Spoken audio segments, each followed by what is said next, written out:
You ready? I've been ready. What are we waiting for? The boy is mine. Are you ready? Creed. By overwhelming demand, the Summer of '99 tour returns. July 27th, FedEx Forum. With very special guest, Daughtry. And Mammoth. Tickets on sale now at LiveNation.com. Don't miss Creed with Daughtry and Mammoth. The Summer of '99 tour. 1, 2,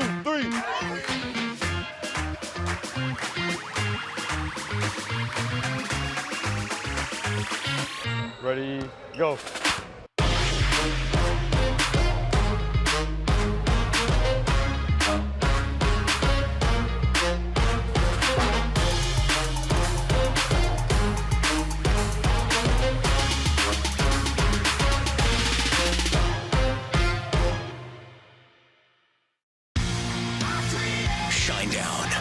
Dance Kid Dance Tour.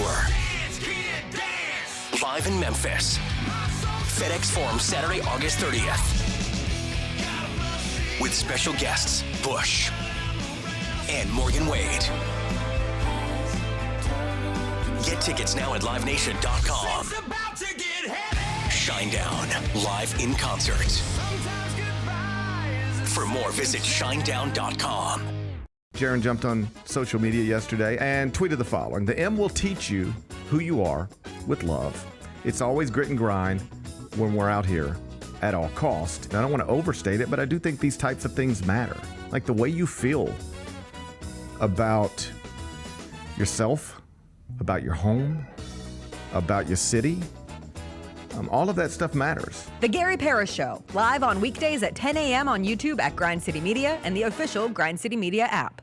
Have you always dreamed of entertaining on the biggest stage in Memphis? The Claw Crew is looking for members to join their team for the 2025-2026 season. Claw Crew members are hardworking, high-energy entertainers who assist Grizzlies home games by hyping up the crowd and much more. Not only do they support the Grizzlies on home games, but also promote in Memphis and across the Mid-South. Open auditions are Saturday, August 9th at FedEx Forum. Visit grizzlies.com/auditions for more information and to register today. The First Ladies of FedEx Forum, the Grizz Girls, are known across the NBA for setting the standard for professional dance and entertainment, and they are looking for dancers to join their team for the 2025-2026 season. With the chance to gain professional dance experience, collaborate with national and local artists, and connect with the Memphis community, auditioning for the Grizz Girls is an opportunity you do not want to miss. Come show up and show out at open call auditions. Visit grizzlies.com/auditions now for more information. Kroger shoppers and Grizz fans, want exclusive last-minute discounted ticket deals texted straight to you during the Grizzlies 2024-2025 season? Sign up with the new Kroger Buzzer Beater deal. Fans can sign up by texting Grizz to 636-479 or visit your local Kroger store in the Delta Division and scan the QR code. By signing up, you agree to receive recurring automated promotional and personalized marketing text messages from the Memphis Grizzlies. Consent is not a condition of any purchase. Message frequency varies. Message and data rates may apply. We are drafting our best movies of the 21st century. Arguably the greatest superhero movie of all time. I'll go with Dark Knight. That was going to be mine. Give it to me. Give it to me, Dark Knight. I'm sorry. I already hate this draft. Yeah. Tune in to the Jessica Benson Show with CJ Hurt live every weekday at 8 a.m. on YouTube at Grind City Media and the official Grind City Media app. What can the Memphis Grizzlies learn from the Thunder Pacers NBA Finals Series? Your style of play is not something that you really have to change. Both of these teams love to play fast. Both of these teams love to play really aggressively on the defensive side of the ball. Hey, Grizzlies fans, be sure to tune in to Grizzbeat, where the panel and I break down all things Grizzlies and take a look at the rest of the NBA as well. The show is live every Wednesday, 2 p.m. on YouTube at Grind City Media and the official Grind City Media app. Live from the DawgHouse Saloon and Sportsbook at Resorts World Las Vegas, this is the Chris Vernon Show on YouTube at Grind City Media and the official Grind City Media app. Now, here's your host, Chris Vernon.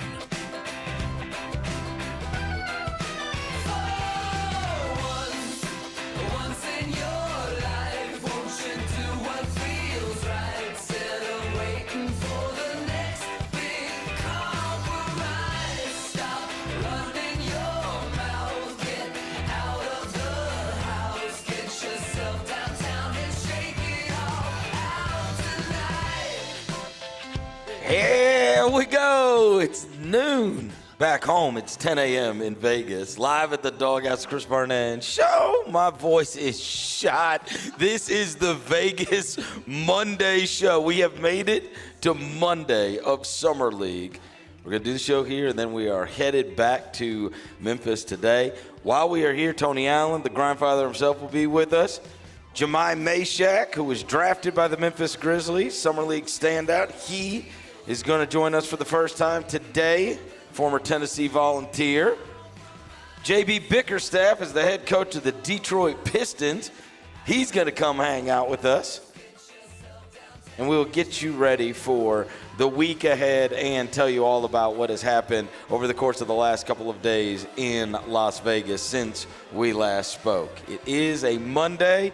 It's 110 here. It's probably 110 in Memphis.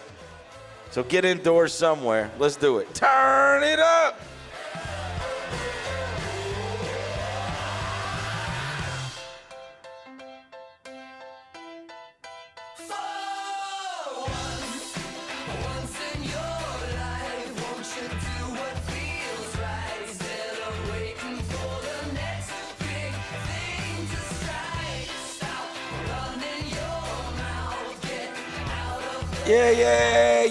Yeah. I hope everybody's having a good day. All right, ton of stuff to get to on the show today. We need to go back in like the history of Summer League shows and hear what my voice sounds like on the last show that we do every time, because I am shot by the time we get to the end. John Roser's here. I'll welcome John Roser to the show. John Roser, a.k.a. the Cologne Rage, the Body Spray Band, the Senior Sack, Johnny Backpull, Johnny Bearcat, the Grim Roser, John Asparagus, Johnny Nick Harp, John Lance. He's Dr. Thunder. He's Yogi Roser. What up? My voice is not shot. Congrats. I feel great. Devin Walker's here. He's the microphone mangler, Senor Quasadilla, Mr. Mav, Navajo Joe, the reporter, the photographer, he's Walker 93. I feel great. I feel great. great. I don't understand. This morning I went and got a power walk and drank a water and had myself an energy drink already. Yeah, sounds like a wuss. I'm ready to face the day. And Tony Allen is the grandfather. The grandfather is here. He is the reason I feel like I have been hit by 5 trucks. That's what he's doing to you, baby. Because when T.A. touches down, Don Julio arrives with him. I mean, it's only right, man. We in Vegas, man. You got to understand the atmosphere. The way my chest felt last night, we went to Derrick Rose's party at where was that? It was like a chess party. Hey there, Delilah. You know. Yeah, hey there, Delilah. And Derrick Rose's. And I don't know what you handed to me, but when I tell you it felt like 300 degrees went straight into my heart. And I'm like, bro, if I die here right in front of Derrick Rose, this is going to be a scene. And what a way to go. About that, Chris, though, I told the bartender, I say, Chili's. I saw the bottle just sitting there hot all day. I said, bro, Chili's. They were not chill. No. Whatever that was rancid. And oh, my God. That thing went through my veins. It went straight to my heart. I'm like, yo, does anybody have Tums? You got to be more careful. Yeah, you got to lock in, man. Right. That was only the beginning. That's the thing. I know. And so, anyways, we got to bounce around last night. We saw a lot of people. First, we had a big dinner with the whole Grizzlies team was out there, minus Gigi Jackson, who we did not get to see in the last game play and has been sick for the last couple of days. Hope he's okay, because he wasn't even at the dinner thing last night. And so didn't see him, so hopefully he's going to be fine. But first time got to meet Jahmai Mashack. He is going to be on the show today. Super excited about that. Javon Small was there. Obviously, the rest of the guys, Cam Spencer and the rest, Jalen Wells, et cetera, et cetera. So that was at Beauty in Essex, which is a great restaurant at the Cosmo. Ooh, fantastic. Very tasty. That's the place where Tony keeps ordering yellowtail. Yeah, right. I promise you, because you just called me little yellowtail. I don't know about that. All right, Devin Booker. Calm down. Calm down. Right. So, anyway, then we got to see former Grizzly, former Memphis Tiger Derrick Rose and that whole crew. And then, obviously, we had a big NBA party that was going on last night. I got to see a lot of people that I never see throughout the years. And so that was super cool. Oh, come on. No, there is one who we saw at I was not there long, but there is one that we saw at the NBA party. The most excited I've ever been. Yeah. Who was it? Jokic's brother. Oh, the dude in the corner? He was in the corner. He was posted. So I went and stood next to him. Wait, did you shake his hand? Yes, I went and stood next to him. And he like starts looking at me. Bro, you were supposed to go. I mean, because he walked up and just stood next to him. Yeah. Hey, and he's like, hey. Look, and I was like, hey, and I go, look, man, I just needed to come stand next to you to see how small I feel. He is a big guy. Hey, he's a big guy. No, and he's got the mohawk, and he's tatted from neck. Saw him last night. No, that's Jokic's brother. That was Jokic's brother. He the one that ended Marquise Morris' career. I should have said something, bro. Hey, tatted all the way down his neck. Both legs are sleeves. Oh, yeah. He ain't to be messed with. He looks like the meanest person on earth. So I go stand next to him. So I'm just kind of like posted up, like kind of like standing next to him. Hey. And he's like looking at me, and I'm like, hey, man, I just had to come by and like stand next to you to see how small I really felt. And he's like looking at me, and I'm like, and I don't think he understands what I'm saying. Hey, so I do like this. I was like, I just wanted to see how small I am compared to you. And he was like, Yeah, he caught on in. I was like, okay. You did sign language to him? Dude. Sign language to Jokic's brother. I'm telling, and he's got the, the hair on the side is shaved, and he's got the big mohawk. Yeah. And so, anyway, I got to see a bunch of people that I don't normally see. We saw our buddy Dan Wojcicki from Los Angeles, who now just took a job with The Athletic. We saw, I saw Wozni Lambert. I saw Lambre. I saw Amin El Hassan was there. And then, you know who I had not met, who I got to talk to for a long time? And this was kind of cool. This is one of those, like, internet relationships, and then you finally, like, run into the person. Bobby Marks.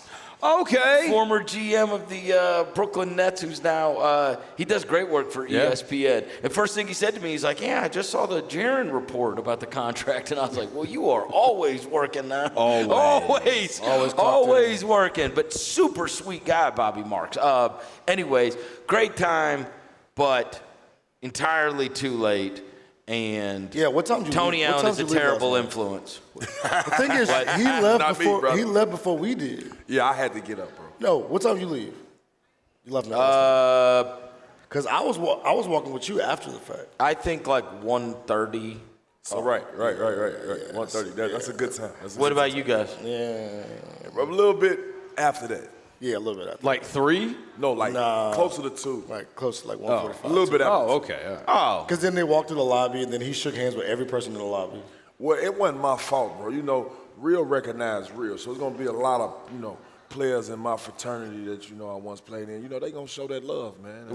Respect cigar in his hand at one point. I was like, where'd you get a cigar from? Bro, I don't know what I was doing with the cigar last night. My chest is still hurting. I was like, where'd you get a cigar from, bro? It blew me. But I kept, Desi was here, his wife, who flew in yesterday, and I kept telling her, hey, every time Tony was like 50 yards ahead of us, like shaking hands, kissing babies, whatever, I kept telling Desi, happy 12th anniversary. It was their 12th wedding anniversary last night. She's like, I'm used to it. We enjoyed it, man. I ain't gonna lie, man. She came down, she made her way. I'm glad she made it, man. 12 years working, man. It was super cool last night because you guys were celebrating your 12-year anniversary, and Zebo is celebrating his birthday, which isn't for a couple of days, but this was the celebration. Yeah, that was big. It was big, right? too, because we got a chance to, celebrate that with him early. He wasn't expecting that. He thought he was just coming to, show his face and get out of that. And then I'm part of the, the roundup and telling everybody, yo, let's surprise Zebo. Let's surprise Zebo. Well, the Uno reverse card came back on me because 3 minutes later, they bringing me a cake saying happy anniversary. I'm like, oh, that's what y'all were doing. That was awesome. It was a good time for sure to see them. So I want to mention real quick just all the stuff we've done. So stuff we've done. On Friday, I went to Kelly Clarkson at Caesars, which was her first show that she has done because she canceled the shows on July 4th weekend. She was absolutely unbelievable. Last year, we went to Garth Brooks at Caesars. Caesars is a great place to see a show. And Kelly Clarkson was great, like absolutely great. Roser was with me at that. What'd you guys do Friday? I saw Metro Boomin. Metro Boomin? Metro Some more? Yeah, Metro Boomin did a set at Live. It was turned. Baby Drizzer. Oh, yeah, he cooked the whole Did he do night. it? Nah, he didn't do that. Joint. Why? Nah. He don't want no more He ain't got to do that, yeah. He ain't got to do that no more. Oh, come on. Play the hits. No, Drake back out now. Yeah, we had a little Drake section, back out. you know what I'm saying? Metro Boomin popped out. Oh, he was lit. St. Louis's own? St. Louis's own. You went to Live Friday. What'd you do Friday? Friday, what I was doing Friday, I was... getting a text from me at 2 in the morning? Oh, yeah. Rose, he got mad at me. Chris thought it was the time up here in Memphis. No, I thought you were here. I'm assuming, but because I looked at it, it's 2:30 in the morning, I said, yo, who is this waking me up? It was my fault. He called. I thought he was here. Oh, you thought it was in the city? Oh, Yes, okay. I thought he was already here. Yeah, and then I saw him checking into the hotel on Saturday, and he's like, why are you texting me at 2:30 in the morning? I was like, my bad, dude. My bad. Just trying to see what the function was, My bad. Saturday night, another club? What'd I do Saturday? Oh, boy. Don't remember. Oh, we had a game. And then where? And then I went to the little bar in the hotel. Oh. Kicked to about like 1:30. That was my... Did you see any shows? No, I didn't see. I was down here with Out the Mud. You didn't see any rappers? You didn't see any? Who was it? Who went to Meek Mill? That was Dreas. That was Jenna. I turned down going to Dreas to see Meek Mill because I wanted to go to bed. Okay. That was because my crew was going. Okay, so the night before was Moneybag, because I had some buddies that went to that too. So Moneybag was here the night before, and then it was Meek Mill, right? Yeah. But that place doesn't get going until like 3:30 in the morning. Oh, that's right? after hours.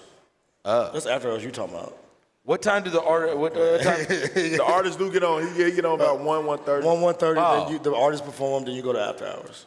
And that's where I ran into our boy. We saw our boy D-Mel.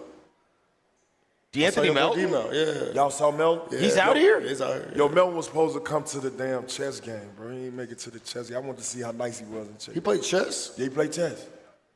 The chess tournament was won by Grant Williams. Grant Williams, shout out Grant Williams, man. And then somebody told me last night when I mentioned that, they're like, any of that kind of stuff like that Brainiac stuff, evidently Grant Williams is like awesome at all of it. Like video games, chess, like anything like that. That's like one of those like strategy type things. Yeah. Grant Williams is like a savant at it. Really? And I was like, really? It's just an odd thing to be, right? Like to hear. When I went, I ain't gonna lie, he looked it pretty focused, man. He was into. He was locked in. He was like locked in. I'm like, damn. If he could carry that intensity and focus on the court, he'd be a better player. Damn. Not like that, but I'm just saying, like you know, Shout out Grant Williams. That's what you meant. Bro, You exactly. Are you saying Grant Williams is better at chess than he is at basketball? Yes, that's exactly what he's saying. Bro, I wasn't trying to have it come out like that. All right, so hey, you said you have been, you guys came out here, and we've got to talk about this because as TA is out here, first let's mention the game. We did all go to the game on Saturday night, and it was a dud. And Friday, we were Friday afternoon. Our boy Saturday 12 night. pulled up though, bro. 12 pulled up. And Ty Jerome. Yeah, I saw him for the and first time. Zach Edey and Scottie Pippen. Conchar. And John Conchar. John Conchar was wearing his media pass. Was he? Yeah. He didn't know no better, bro. He's out of control. I ran into Jitty crossing the street the other day. Yeah. Okay. All right, bro. You know you know who I like running into? I like running into Rick Brunson. Oh. I love seeing Jalen's dad? Jalen Brunson's dad. I like running into him, and I always try to, obviously I'm training. I'm a trainer now. I train my son. You're what? He's a trainer now. I'm like a trainer now. On the weekend. Grandfather Fitness. I'm the trainer. So listen. Grandfather So when I be Fitness. asking Rick Brunson, I be like, yo, just give me the remedy. Show me the juice. And he breaks it down all the time. It's gonna take mental toughness. You're gonna have to instill that in him.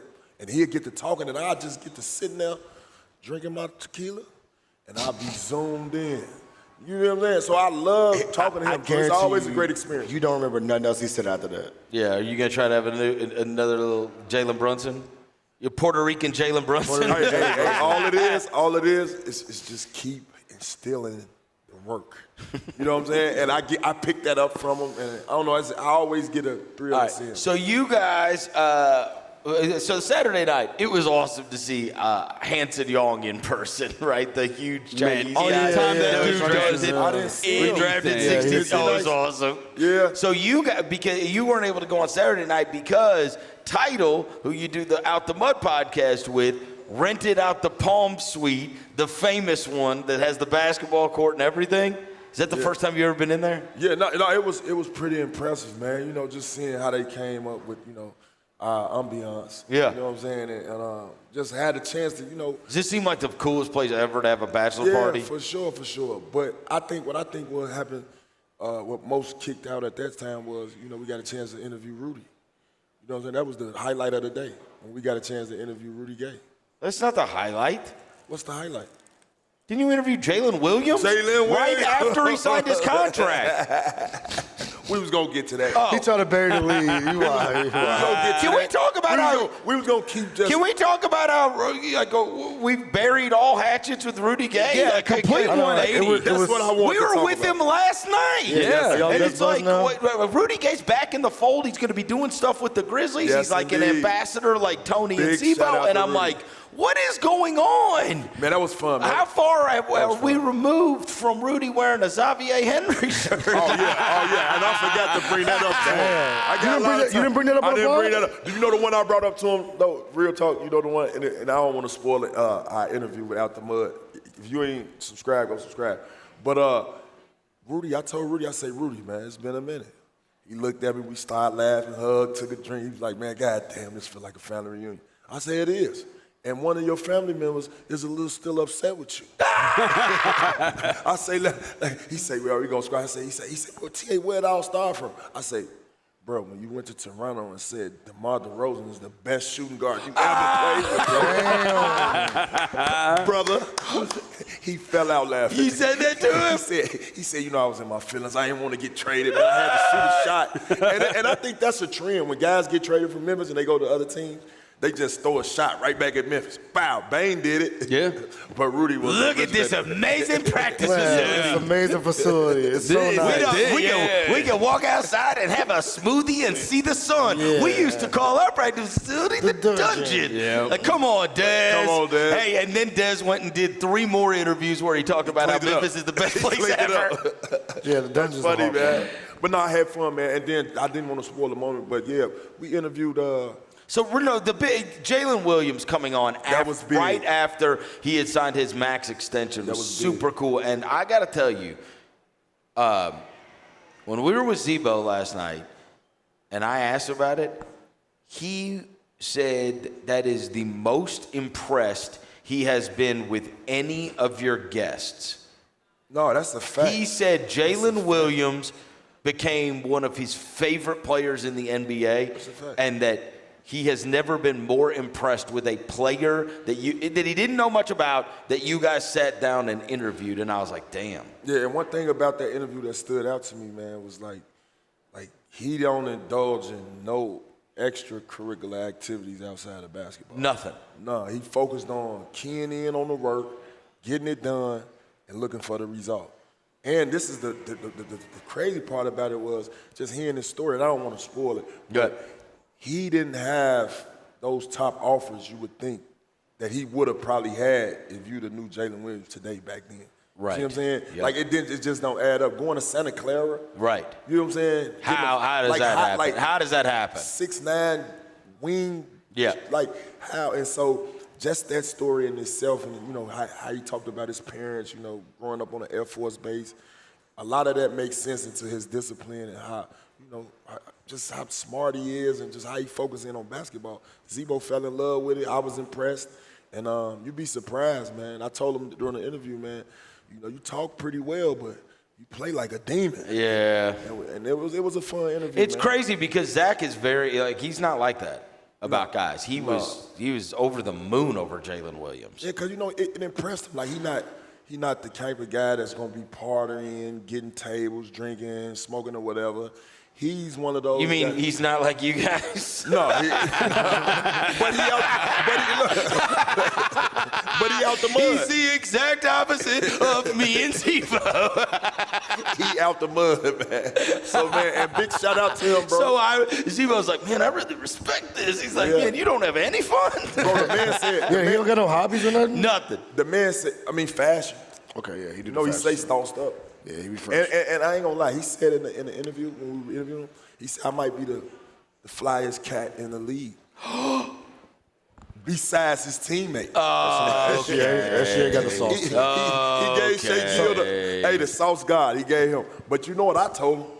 I say, man, Jaren Jackson gonna have something. Triple J gonna have something to say about this. There you go. You know I stood up. I got to stand up Memphis. I wasn't gonna let them shoot that without letting them know we got a stud on the dressing side too. You know what I'm saying? Yeah. And he acknowledged that, but he was like, I'm him. He be putting that shit on for sure though. Yeah, man. And then congratulations to him too, man. Like you said, he signed a $287 million deal. Yep. Well deserving. He's looking at that like, bro, it ain't kicked in yet. I still gotta work.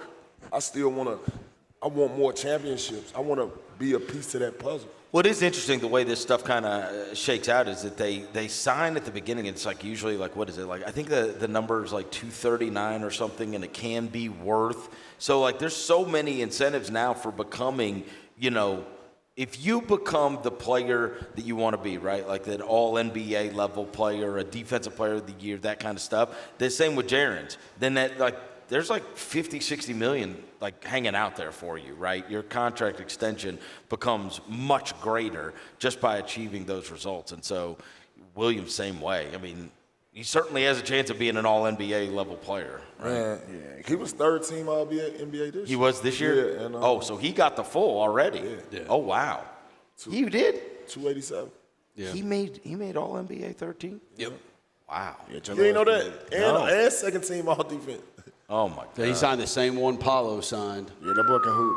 He can hoop. When he dropped that 50, he dropped a 40 ball in the finals? And we talked about that 40. Yeah, that 40 ball was crazy. Hey, I told him, I said, yeah, you don't see that from second banana. Yeah, that 40 happens. ball was crazy. You don't. No, that's what Chris Middleton's the only other one, and he did it once in that finals with when he was Giannis's running buddy. Mm-hmm. Other than that, you don't see it. I told him, I said, man, when you had that 40, man, I was like, I was thinking you was about to Andre Iguodala, the MVP. Okay, we kind of buried the we kind of buried the lead. So the reason that I texted you on Friday and thought that you were here is because we did the show here on Friday, and I mentioned that you had so rudely texted me on Thursday night. Oh no, he trying to. But I haven't. He finna try to get off. I haven't. He finna try to get off. Hey, he finna try to get off. Wait. I haven't gotten any text since. Here you go, y'all. When Cooper Flag dropped 31, I didn't wait. My phone is still, it's charged, working. I don't understand. I got Cooper some Flag. Kirilenko texts when Cooper Flag was 5 for 21 in the first game. But when he scored 31, and by the way, I don't know if you're noticing in Summer League, you got Cooper Flag with 31, Reed Shepherd, 28. Go ahead, keep going. He had 5 turnovers, too. Hey, 4 assists, 4 steals, 3 blocks. Kyle Filipowski, 32 points. Liam McNeely, 22 and 12. Who else we got? Going. All the white basketball players. Drew Timmy had 30. Exactly that's what you were talking about. He had it in the notes. He had it in the notes. It's a white basketball player notes. Bro, all right, so look. Where is my Cooper Flag text since he dropped 31 on him? True that. All right, now. Dunking on the whole team, mid-range. Okay, there was not a Kirilenko in there. He did get strapped, though, by Carter at one point. No. I can't front. Yesterday, he had a great bounce-back game. And you did text me, and I left you on red simply because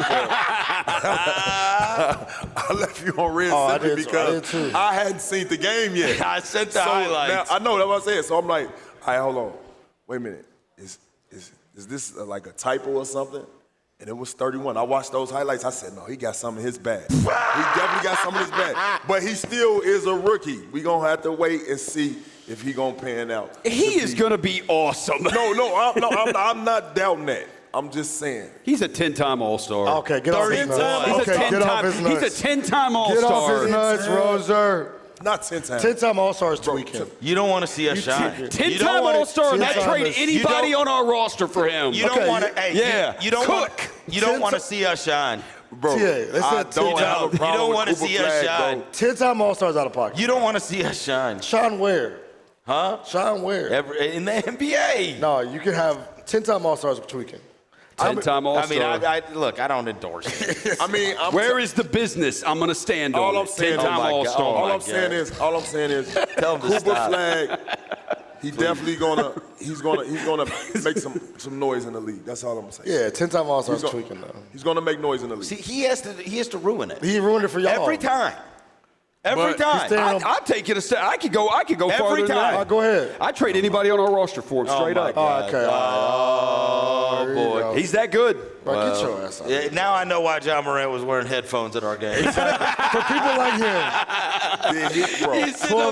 You sit on the front row with headphones in. He had the little, Little kids running by. John, he can't even take. He had the little wire jumps in too, not AirPods. He had the old school wire jumps. Yeah. Yes, he did. Yeah. No, he showed out. He showed out, but it's still giving. And like the I hat said, and that diamond encrusted hat. You can't get that at Nordstrom. The most popular person on our team at Summer League by far is Zach Edey. Nobody has taken more pictures with people than Zach Edey. Everybody wants a picture with Zach Edey. I mean, because he's like 7 foot 1,000. By the way, bro, Chinese Jokic, bro. Hey, gigantic. Yeah. Bro, he can hoop.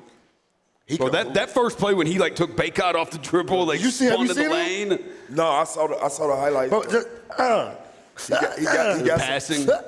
He is slow as crap. He is super don't put slow. no sweat on Chinese Jokic, bro. He is super slow. Left-handed. He left-handed too, right? Yeah. Hey, you know who's coming on the show today? Who? Oh yeah. The dude that gave you all the props. I need you to be nice. No, that's my little man. I met him last night. That's what I need you to be nice. Because when we tried to talk to you about him, you're like, he a rook to me. He a rook to me. I don't care. He a rook to me. Time out. He won that Beauty and Essence last Yes, he was. Oh, he was there? Okay. Yeah. He got dreads. Jahmai Mashack? Okay, he was there. He got gold dreads. Okay, there you go. He does. He does have blonde streaks. Yeah, I saw him last night, and I told him, for this role you're trying to pick up and, be on the defensive side of the things, you're going to have to, every night, I don't fear or I don't honor none of my competition. Simply because I'm being shape, I'm going to study film, and I'm going to be ready to compete at all time. I told him that yesterday. So we'll see him today. And what did he say? Get away from me. Old man. Drunk weirdo. And I wasn't even tipsy. Hey, get away from me. You smell like Don Julio. He said, I'll cook you, old man. Like, hey, I want you. Don't honor no opponent. Seek and destroy. Seek and destroy. He's like, I was on his head. He's like, who is this? He's like, who is this weirdo? Why is he so close to me? He's like, No. And then I walked over to his table, and everybody at the table was like, yeah, this is the guy. T.A., this is the guy. Jahmai Mashack. So I'm like, okay. That's him. All right. Well, I'm going to be on him. I'm going to be watching. Is that what you told him? No. I'm just saying. I'm going to watch him, and, I'm going to be able to critique him We got to ask throughout you. the year. The 10 fouls in Utah was the funniest thing ever. Now, we got to talk about that for sure. Because you got to play without fouling. He hadn't done it since. He makes plays, bro. He does. He makes plays. Like, were you a playmaker like any point in your career? I've always been a playmaker, bro. Oh That's my probably one of God. the most underrated parts about my game. God. Like I always was like you could YouTube it. Like it's been plenty games where it's like you can't. You gonna catch me? You Boy, can't. I might drive to the hole and throw that thing to Zebo. I might drive, get to the hole, miss a layup, boom, rebound it, kick it back out the mic. Tony, you take it. I thought you could have gone a different way with the playmaking. You could say, I literally ripped the ball out of Russell Westbrook's hands in a playoff game. Like, that's the playmaking. You're right. That's the playmaking. Yeah, But you're talking about driving and like. He ain't got his umbrella. He ain't got his I got you. Hold on. I got you. Simeon need a sombrero hat. There you go. There he goes. All you gotta do is look it up now. I'm telling you. Oh, by the way, while I look at his baseball hat, I don't want to forget this. We're way too far into the show. And hopefully I'll be able to get him to come in before he has to head out of town. Literally, hopefully I'll get him to come in Wednesday. Tony, you'll love this. So, I met this kid over at Excel. Our old buddy Drew Graham, who was a former trainer for the Grizzlies, runs an unbelievable gym that's over in Germantown. That's a part of Campbell Clinic called Excel. A lot of athletes train there, et cetera, right? And there's a kid that used to do a bunch of the classes with me and my son, and he is a baseball player at Houston.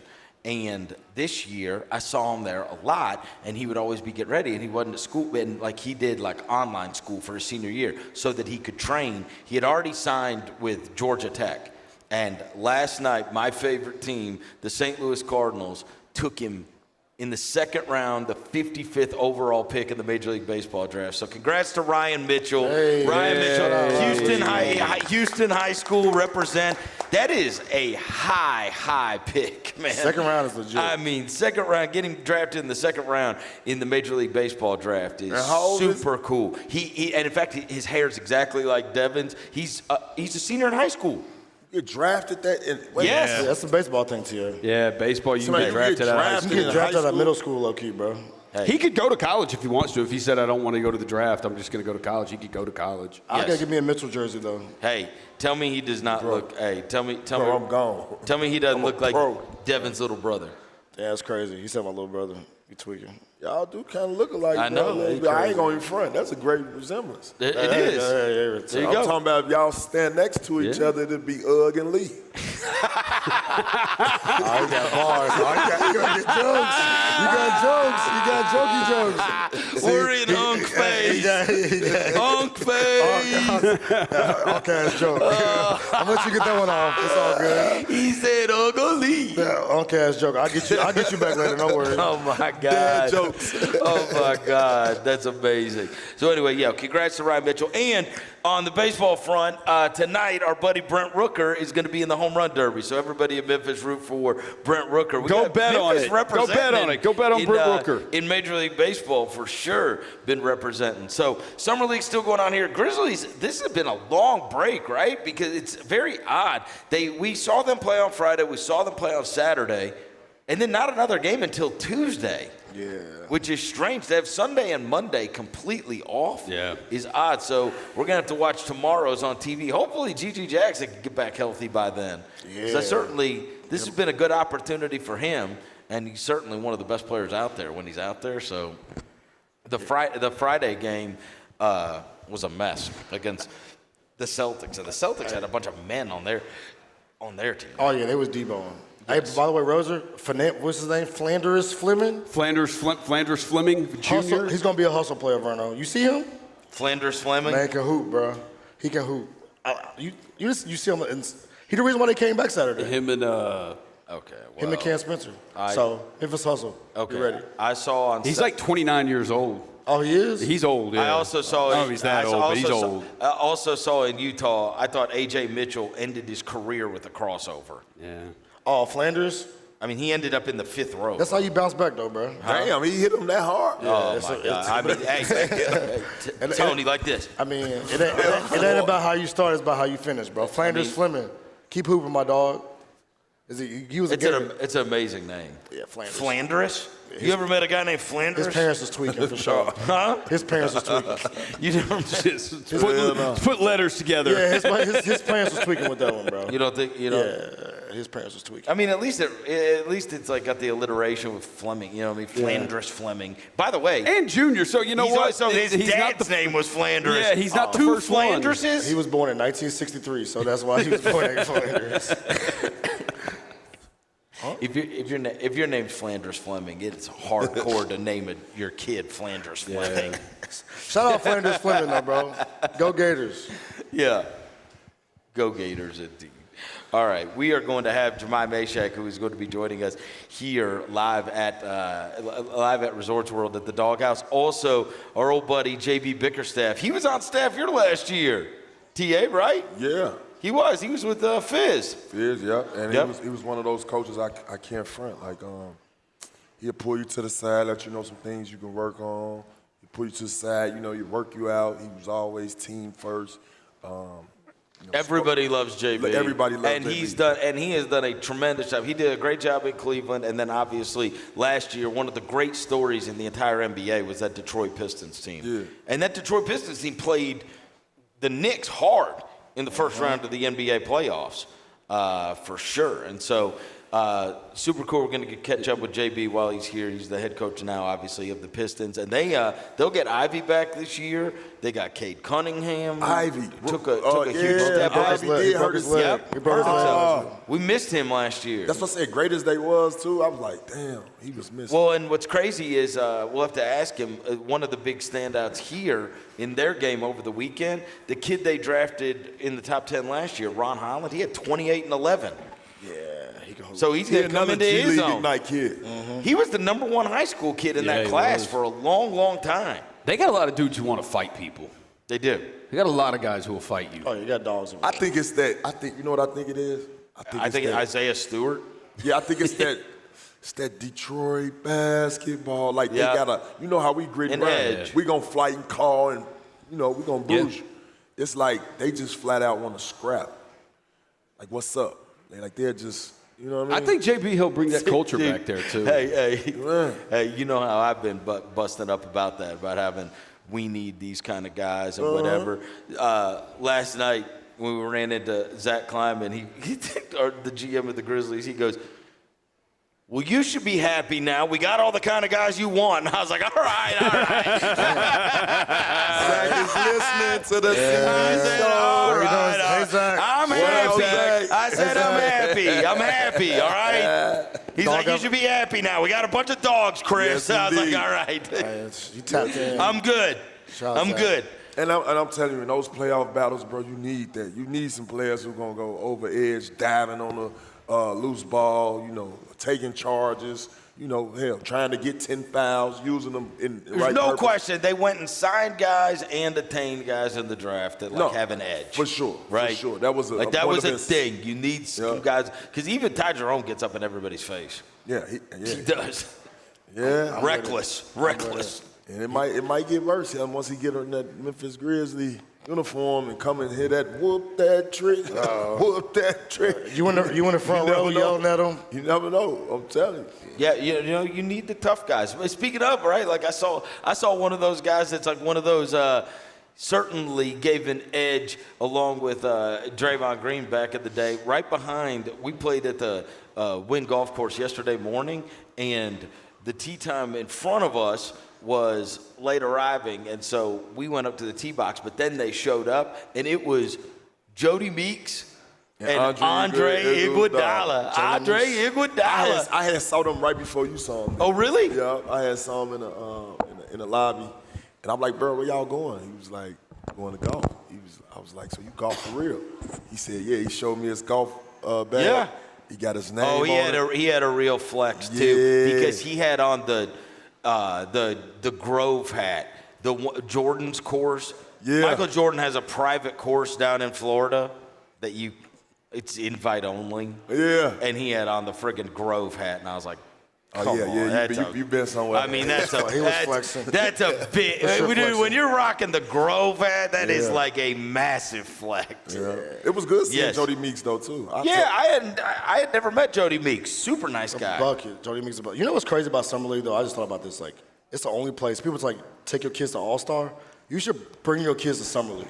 It's the only place where you can rub arms with like Tonys. Like LeBron was just walking through yesterday. Like, it's the only place where you can be this close, like get autographs. Like, if it was kids and Instagram models, like this is like the playground. The funniest is my wife was walking through the hotel. And that's what it's for, bro. Kids and Instagram models. My wife was walking through the hotel, and she was like, everywhere I go, people are taking selfies with these super tall guys. And she goes, and I don't know who any of them are. She goes, what I should do is walk up to them and just start taking selfies and then put a collection, and you can tell me who they are when you get back up. No, for real. Because it's just everybody snapping selfies with players. Yeah, and if they're just walking through hotels, just kicking it. Like you said, either kids getting selfies, IG models getting babies. Like, it's all, we all come here. on. We all here, bro. It's all part of the game. It's all part of the game. I have seen some, I will say, I have seen some of your BBLs. I've seen them, Dev. Oh, my God. Seen the BBL Warriors. You don't see them in Memphis. You do see BBLs in Not Memphis. really. You don't be outside. You can't. You be in Germantown. You're right. You say you're right. Yeah. You don't be see at Whole Foods. You don't see. You don't see a lot of them in the burbs where me and Stoney are. They're not at a Whole Foods, bro. I promise you that. Where are they? They at what's that? Esco. Esco. You know what I'm saying? They walking around Esco. Weekend.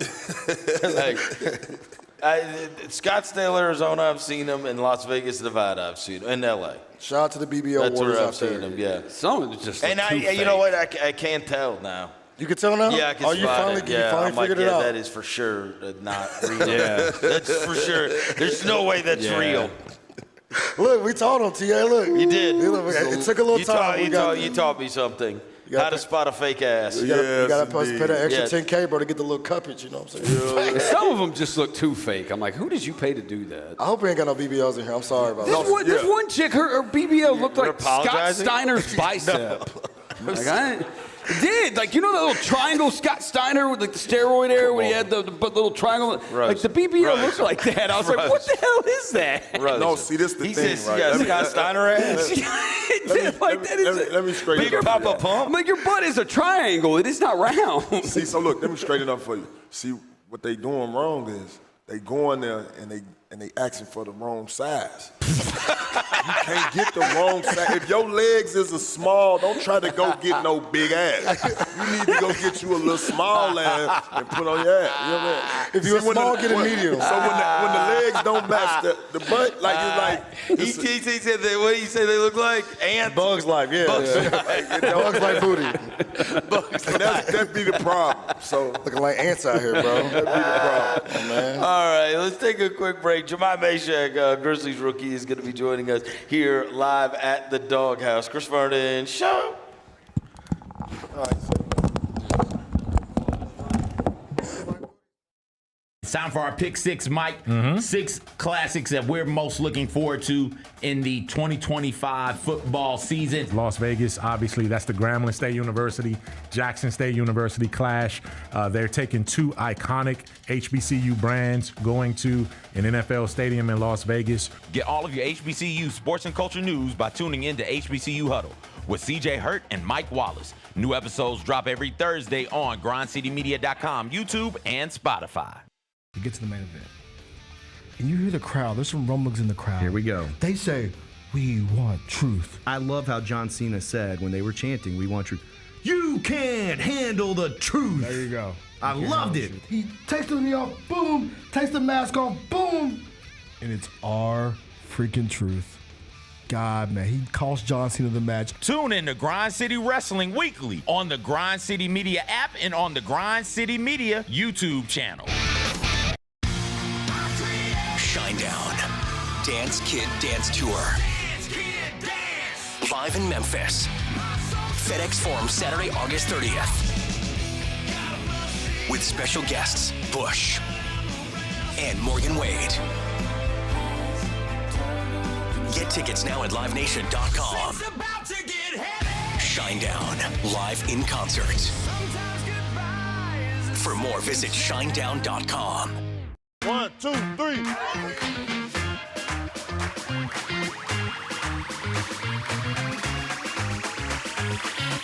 Ready, go.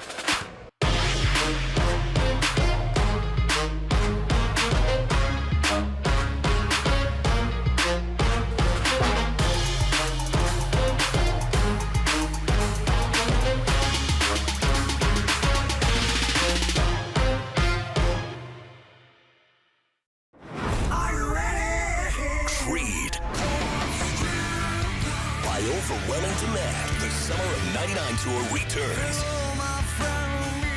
July 27th, FedEx Forum. With very special guest, Daughtry. And Mammoth. Tickets on sale now at livenation.com. Don't miss Creed with Daughtry and Mammoth. The Summer of '99 tour. There are futures for Aaron Judge possibly hitting 400. Hitting 400 at the All-Star break, plus 600. Oh, wow. To have a 400 batting average in the regular season, plus 3,800. To win the Triple Crown is only plus 145. I don't think he's going to hit 400 for the season. I don't either. I that would be ridiculous. Yes, ridiculous. The Odds Couple, live at 2 p.m. on YouTube at Grind City Media and the official Grind City Media app. Sonic Radio. Welcome back to Sonic RNDIO. That spells radio with me, the CIO. This just in, the new Sonic $1.99 menu lets you build a crave-worthy meal for just $1.99 an item, whether that's a creamy shake, crispy tots, or a quarter-pound double cheeseburger. This just out. Ostriches. They're mean, not very cute, and in my opinion, way too big for a bird. Don't miss the Sonic Fun 99 menu. 5 items, always $1.99. Live free, eat Sonic. Tax not included. See menu for details. Kroger shoppers and Grizz fans, want exclusive last-minute discounted ticket deals texted straight to you during the Grizzlies 2024-2025 season? Sign up with the new Kroger Buzzer Beater deal. Fans can sign up by texting Grizz to 636-479 or visit your local Kroger store in the Delta Division and scan the QR code. By signing up, you agree to receive recurring automated promotional and personalized marketing text messages from the Memphis Grizzlies. Consent is not a condition of any purchase. Message frequency varies. Message and data rates may apply. Let's face it, there's a lot of trash talk in basketball, but the great teams let their performance do the talking. Like Ford F-150 with Pro Power on board, a class-exclusive industry-first feature that turns your truck into a mobile generator and leaves the competition speechless. Ford F-150, official truck of the Grizzlies. Greatness starts here at your Mid-South Ford dealer. Class is full-size pickups under 8,500 pounds, GBWR. Grizzlies fans know it's the team that gives you the edge. Big River Steel does too. And much like the Grizzlies have recruited legendary talent, we want you to be part of our team. Are you ready to be part of something legendary? Then visit www.bigriversteel.com. That's www.bigriversteel.com.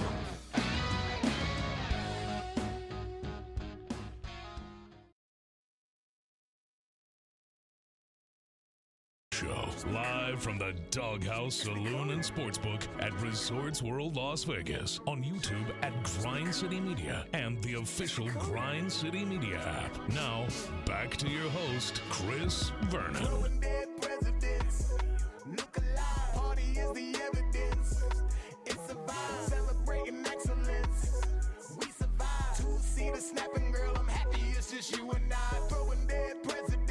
All All right, we're back live at the DawgHouse in Resorts World, Chris Vernon Show, and I'm super jealous. Tony Allen told me as soon as we get done here, he gets to go take a nap. We've got to fly back to Memphis. We all feel like we got hit by trucks. How are you doing, Jahmai Mashack? I'm doing great. Are you okay? Vegas hasn't treated you as poorly as us. Nah, man, because I've been in the hotel, man. I've been trying to win these games, man, so it's been great. All right, take us through, let's start at the beginning, right? How does a kid from California end up in Tennessee? Man, no, that's a great question. It's a question I get a lot. First and foremost, it was probably the biggest thing was my faith.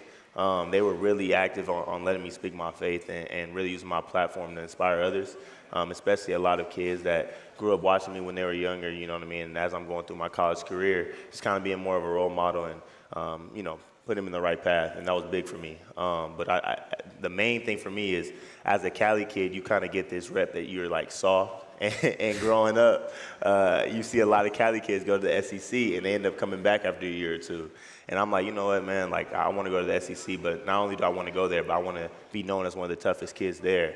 And for a Cali kid to go there and, be a defensive guy, to be able to be a guy that is feared by a lot of guys on the offensive end, that was a big deal for me, so that was why I went. All right, how about playing your entire career out at Tennessee, which is a massive rarity now in collegiate basketball, right? Like we obviously have the Memphis team here, in town, and we've got a new roster like virtually every year. I saw a kid that played there, Alex Lomax. I saw him a couple weeks ago, and I was like, you were like the last guy I remember playing 4 years at Memphis, and you might be the last one ever that plays 4 years. Same goes with you, right? At Tennessee, you had different teammates every year, so just explain to me how Jahmai Mashack not only chose Tennessee, but then ends up being a 4-year player at a school when that is so rare in college basketball now. Man, no, it's definitely interesting. You have friends, you have different family members that are like looking at the stats and like, man, you should leave, go to another place, you'll have more opportunity to do this and that. The biggest thing for me is I wanted to win. That was my biggest thing. Whether I was a role player that was just playing defense, whether I was, it was a time our point guard got hurt, I had to play point in March Madness. It was a time where I had to guard freaking Zach Edey in the post. Like I'm playing 1 through 5. That's the type of stuff. They know I'm a fighter, and I've always been a fighter. And if I move somewhere, I go somewhere just because stuff is getting hard, or just because I'm getting new teammates and I got to become a leader and appeal to different personalities. I know how to do that, man. I've always been a guy that's wanted to be a leader. I feel like I've always had those leadership qualities, and I feel like I've always meshed well with different personalities. So that's why, the community was also another big reason why I stayed. I pour a lot into the community, whether that was, feeding families, whether that was, going out to different food drives that I raised. Anything that I can do to help Knoxville was a big deal for me. So leaving that, it was just... You ended up feeling like a bigger connection than just being a basketball player there. Exactly. I got you. He's speaking your language, Tony. I'm impressed. I'm impressed. Right? Not leaving when things get tough. Staying committed. Like staying committed. And just having that mindset to, I'm going to definitely get in the community. Yep. And uplifting, and I like that about you, bro. So what about the hanging your hat on the defensive end? Where does that come from? That's a good question, Chris. That's a good question. It's rare now. No, absolutely. It definitely is, man. And, a lot of guys, kind of pick up defense because their coach is like, man, we need somebody who needs to play defense. You want to be tough. Man, I defense ever since I can remember, 11, 12 years old. And one thing my dad told me is if you want to get to the NBA, if you want to leave an impact, if you're a competitor like you say you are, you're going to be one of the best defenders on the court every time you step on there. He said you're not going to disrespect the game. You're not going to take it for granted. This is not a right. It's a privilege. So go out there and compete every day. Right. As an 11, 12-year-old, I was watching Kevin Durant highlights thinking I was going to be 7 foot tall and dribbling. But my dad was like, you're not. You're not. But you could also be a very complete player going this route. You know what I mean? If you look at guys like Kawhi Leonard, you look at guys like Paul George, Shai Gilgeous, they came into the league as defenders. Guys that you may not give you as much offensively, but they're real lockdown defenders. They're going to play hard. Choosing that route as an offensive game, it's easier to come around when you're in the NBA than doing it vice versa. You know what I mean? If you tell an offensive player that's been playing offense all their life to be a shutdown defender, It's harder. They're going to struggle. They definitely going to struggle. So your dad was a basketball player. Mom was a track star, right? Right. What kind of basketball player was Dad? My dad was a post-up guy. He was a guy that was in the post, man, and 6'6", really long arms, 7-foot wingspan. But he was a guy that was going to kill you in the post. He played at LMU for all 4 years. He's a Hall of Famer over there. Played in the summer league, went overseas and stuff like that. But he was a post-up guy. Gotcha. Did you feel like as the finals plays out and you're watching like Indiana and Oklahoma City, that you're like, this is kind of going my way, right? Everybody's talking about these versatile defenders, optionality, somebody to guard out there. You see all the turnovers Oklahoma City is creating, and it feels like all of a sudden the guys like you are all of a sudden getting the stocks going up a little bit because it's like, you know what, man? This kid can defend. This kid can guard multiple positions, fight through screens, do a lot of that stuff that we saw the Thunder doing, being so successful. Yeah, and it's funny that you say that because, I think on the media fan base level, it's gotten more popular, but every winning franchise has always known that defenders like that and guys that, like I said, I don't look at myself as just a defender. I look at myself as a winner, and making winning plays, defense goes along with that. Offensively being able to fit holes, it all commingles, and which is why, people are surprised the way I'm playing just, right now, because I came in as a guy that was a defender with zero offense, but they don't realize that, man, I'm playing a role, man. Like, there's a lot of stuff that I do in the background, working on my game, that given the opportunity like Memphis is giving me, especially in the summer league, being able to play point guard, being able to play different positions, I've been able to flourish a lot with that, and it's been helpful. When were you fine being a role player, right? That's the hardest transition for everybody. And we were talking on the show last week. I said, I think this kid's got a leg up on people because he's already been a role player, right? Like, Dalton Knecht gets to take the shots, and Chaz Lanier gets to take the shots. You're already used to not being the guy every single night, and it's a hard transition for the guys that were taking 17, 20 shots a game in college, and now they're told, hey, man, guard your position, go stand in the corner, figure out how to be good taking 6 shots, right? run these sprints. You got to figure while that ball is going up, you're not shooting, so somebody's shooting. That's a sprint. Right. And so, and to have that energy, and you got to be, in shape, you got to be fit and take care of your body. And that's all I'm going to say moving forward with your career, because you speak well, your mind is in the right place, you're a piece to a puzzle, and you ain't trying to go above and beyond what you come to do. Absolutely. This is what y'all want me to do. I'm gonna fill that void. Absolutely. And I'm going to do it with pride. I'm going to do it 110%, and I like that about you even now, man. I didn't know you played point guard. So it's a lot of stuff that a lot of people didn't know about me. Especially, going at Tennessee, because the role was a little limited. But it's just funny that you say like a role player, and I've always thought about it a little bit different, which is probably why I play so hard in the roles that I do play. I always think of myself as a star player because I'm doing stuff that guys don't want to do. I'm making winning plays. The whole goal of this game is to win basketball games. I think of Alex Caruso, he's a star player to me. Drew Holiday is a star player to me. Yes, indeed. TA is a star player to me. You know First what I mean? team. Yeah. But no, it's unique, man, because I think, I don't know how it happened, but the media kind of like, all right, you're a role player, and then this is the star player, the guy that's scoring a lot of points.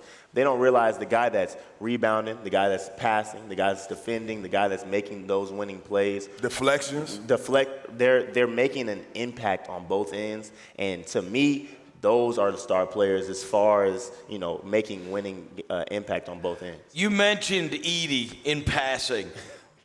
All the Tennessee fans that live in Memphis were like, oh, hell no. When we took Zach Edey, you can't stand him, right? Because of that game. They think that he got more bogus calls than any player ever in the NCAA tournament against you guys. You talked about how you had to guard him. So what was it like when you get drafted, come here, Edey's here, and the first time you saw Edey as now a member of the Memphis Grizzlies? Man, it was funny because he was actually one of the first people to follow me on Instagram. So I'm like, all right, man, I can't be too mad. But when I first saw him, I instantly got into like a competitive mode. I'm like, nah, you know what I mean? It was hurting. It was hurting, but nah, he's a real cool guy, man. He welcomed me in really fast, and I can't do nothing but respect him in his game. Yeah, that's great. All right, what do you like off the court? Man, honestly, I'm a 2K guy, so everything is pretty much basketball for me, man. Yeah. I try to go out with friends when I can. You know, I'm a big family guy. Like I said, pouring the community is important, but 2K, I'm on the game, you know, a lot. So yeah. Good? Yeah. Oh yeah. Oh, you're good at the game. Like, do you stream? Nah, I need to start doing that though. I'm gonna start when I kind of get more of a rhythm with the NBA. So video game guy is what you like to do off the court. Absolutely. Who were you a fan of before the Grizzlies drafted you? Man, you're a California kid. Yeah, I was not a Laker fan. Good. I was not a Laker fan. But I was Coward was. Yeah, no, that wasn't for me, man. But I was growing up really young. I was a big OKC fan with Kevin Durant and Russell Westbrook, which is why I know so much about, Tony Allen and Memphis, because every time as a fan, I'm like, bro, please don't have us match up with Memphis in the playoffs. And every time it happens, every time, man. So, no, they were. I just love the energy of somebody like Russell Westbrook, the passion that he played with. As I grew up and I got a little bit older, I really started to love Kawhi Leonard's game. And being from California, Kawhi Leonard and Jrue Holiday, those are guys, especially defensively, that I look at a lot as well. And probably as I got to high school, Jrue Holiday started to become like my favorite player to really watch and really look at his game. Those are, with him and Derek White, man, those guys, man, I feel like there was no role that they couldn't fit into if the team required it to be. And that's kind of where I feel like I'm going, man. Right. You want to be valuable. Exactly. Last two things. Take us through draft night. I mean, are you going, oh, no, I'm not getting drafted? I mean, the last pick of the draft, unbelievable. No, it was crazy, man. It was crazy because before that, a lot of people that don't really know the ins and outs of basketball is like, Jahmai's not going to get drafted. He doesn't do enough offensively. He can't do that. It's so funny. As I got to these draft workouts and I started working out for different teams, and I got the feedback. They're like, man, you're a lot better offensively than I thought. And that was why it was big for me that I don't find myself as a limit player. I don't like using the word ceiling for a player like me because, one, I didn't get the reps as much in college. So getting the reps now is doing nothing but helping me. And I think going into the draft, that was a big, green flag for a lot of teams. And especially with Memphis, they saw that in me. So it was I didn't know what was going to happen until probably 3 or 4 picks, like, right before. So me and my parents, are preparing, all right, if you do go undrafted, what's the move? What's going to happen? And then, my agent, we're kind of going through it. And, man, when I was sitting there and because I watch the draft every year. When I was sitting there and they said my name, it didn't feel like it was real. It didn't feel like it was real. And for it to be the last pick, I'm like, oh yeah, I'm gonna be great now. It's gonna happen. I'm gonna be great. It's gonna happen. I was the last pick in the draft. It happens for a reason. So I was definitely excited with that. How many teams you worked out with in that process? I have 14 workouts. 14 workouts. 14 workouts. It was crazy. You saw the politics in that, and how many people duck workouts. They found out you in there. Oh, man, come on now. I'm already knowing. It's like, nah, I'm not going today. I hated that. I'm like, come on, bro. Let's be honest, man. I get it, bro. I get it, man. It's a little bit of fear, but I can smell that on the court, too. So. All right, last thing. 10? Yeah. 10 fouls? Mm-hmm. You used them all in Salt Lake City. Oh, man, what? Hey, look. So we laughed so hard. Bro, you became the 7th player to ever foul out of a summer league. And I said I wanted to make history here, and I did. You did. I'm a part of the great list. DeMarcus Cousins on that list. DeMarcus Cousins on that list. See, look, I'm a part of a great list of players, man. You gonna tell me I got 10 pounds? I'm not gonna use it like I got 5. I'm gonna use 10 if I got 10. I'm glad you made that like you made it, bro. Yeah, I'm man. out here competing, bro. At the end of the day, bro. Hey, If they give me 10, I'm using 10. If it means I can win that game, give me all 10. I'm good. I'm rolling. I'm rolling. Jahmai Mashack, we're so glad you're here. Thanks for coming by, man. Appreciate it, man. All right, we're going to Thank take you a so quick much. break. J.B. Bickerstaff, head coach of the Detroit Pistons, is going to join us on the other side. Chris Vernon, show. You get to the main event, and you hear the crowd. There's some rumblings in the crowd. Here we go. They say, "We want truth." I love how John Cena said when they were chanting, "We want truth." You can't handle the truth. There you go. I loved it. He takes me off, boom. Takes the mask off, boom. And it's our freaking truth. God, man, he cost John Cena the match. Tune in to Grind City Wrestling weekly on the Grind City Media app and on the Grind City Media YouTube channel. We are drafting our best movies of the 21st century. Arguably the greatest superhero movie of all time. I'll go with Dark Knight. That was going to be mine. Give it to me. Give it to me, Dark Knight. I'm sorry. I already hate this draft. Yeah. Tune in to the Jessica Benson Show with CJ Hurt live every weekday at 8 a.m. on YouTube at Grind City Media and the official Grind City Media app. There are futures for Aaron Judge possibly hitting 400. Hitting 400 at the All-Star break, plus 600. Oh, wow. To have a 400 batting average in the regular season, plus 3,800. To win the Triple Crown is only plus 145. I don't think he's going to hit 400 for the season. I don't either. I that would be ridiculous. Yes, ridiculous. The Odds Couple, live at 2 p.m. on YouTube at Grind City Media and the official Grind City Media app. Jaron jumped on social media yesterday and tweeted the following. The M will teach you who you are with love. It's always grit and grind when we're out here at all cost. And I don't want to overstate it, but I do think these types of things matter. Like the way you feel about yourself, about your home, about your city. All of that stuff matters. The Gary Parrish Show, live on weekdays at 10 a.m. on YouTube at Grind City Media and the official Grind City Media. What can the Memphis Grizzlies learn from the Thunder Pacers NBA Finals series? Your style of play is not something that you really have to change. Both of these teams love to play fast. Both these teams love to play really aggressively on the defensive side of the ball. Hey, Grizzlies fans, be sure to tune in to Grizbeat, where the panel and I break down all things Grizzlies and take a look at the rest of the NBA as well. The show is live every Wednesday, 2 p.m. on YouTube at Grind City Media and the official Grind City Media app. It's time for our Pick Six, Mike. 6 classics that we're most looking forward to in the 2025 football season. Las Vegas, obviously, that's the Grambling State University, Jackson State University clash. They're taking 2 iconic HBCU brands going to an NFL stadium in Las Vegas. Get all of your HBCU sports and culture news by tuning in to HBCU Huddle with CJ Hurt and Mike Wallace. New episodes drop every Thursday on grindcitymedia.com, YouTube, and Spotify.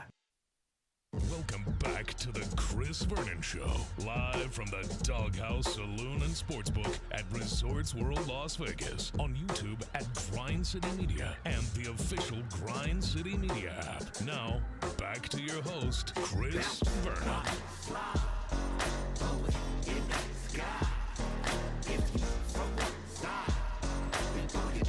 All right, we're back. Chris Vernon Show, live from the DawgHouse at Resorts World. And what a reunion! J.B. Bickerstaff, the head coach of the Detroit Pistons, is here, and it's so funny.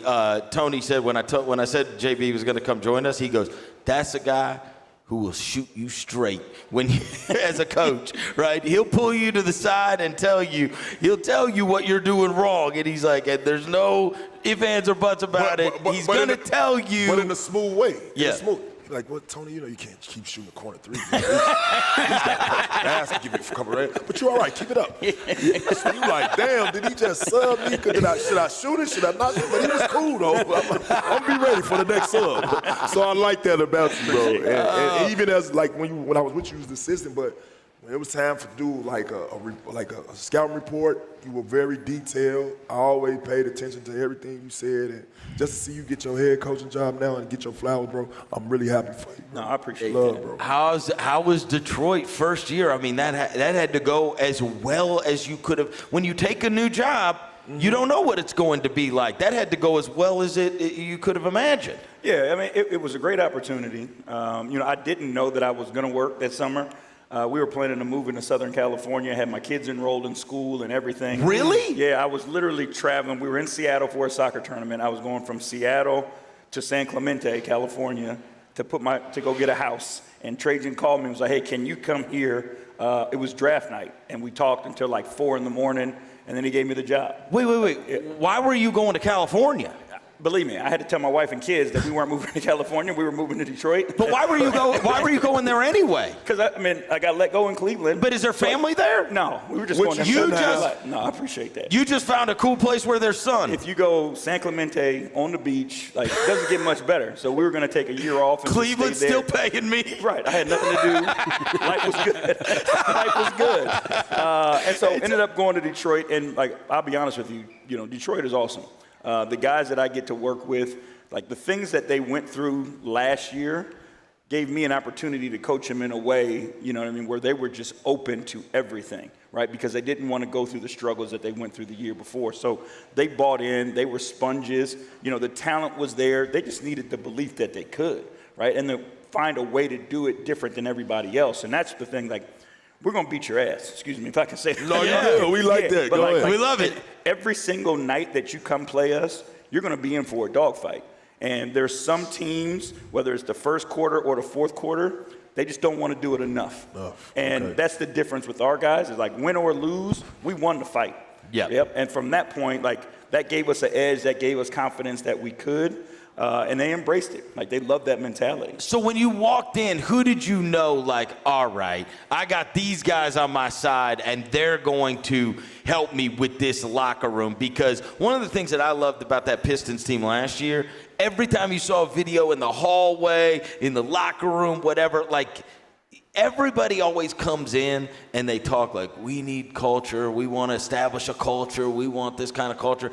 But that really happened there, and you could tell those guys really became close, like a close-knit group, kind of all for one for all. When you first get the job, who do you know is going to help you, like, all right, I got to get these guys on my side, and then we're going to figure this thing out to really create that culture that you want. Yeah. It's like you don't know in the beginning, right? Because there was no one on that team that I had coached before. So like when I got there, I had to build relationships with people and figure out like who are they, what buttons to push, what motivates them, and that's where it started, where we had open conversations about real relationships, and it wasn't fake. The thing that made my job easier is as good of a basketball player as Cade Cunningham is, he's a better leader in person.